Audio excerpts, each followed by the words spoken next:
Ako mga classmate sa una, karon maestra na. Ang uban, pulis na sad, or engineer, or unsa pa man. Sama sa ginadahom nila sa una, kung once pangutanon sila sa among maestra. Kung unsa ang ilang gusto pagdako. Ako, ang akong tubag, mahimong sundalo. Aron makaprotekta sa mga taong gihabuso.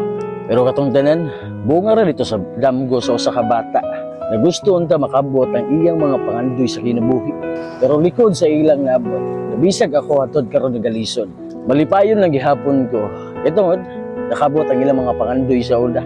Pero bago ko nimo istoryahan ug maot, base sa akong nagiyan, anong wa ko kahuman? Susiha sa akong kinabuhi ug ang akong kaagi. Ug nganong wa ko kahuman?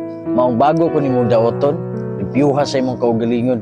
Mao ning perminti pangutana sa uban. Diploma o diskarte. Kung wala kay diploma, nganong di ka mo diskarte, di ba? Diskarte sa kinabuhi kung paano mabuhi aning kalibutan. Dili importante na masinso ta. Ang importante dira kung paano na to mabuhi ang maabutay na atong pamilya.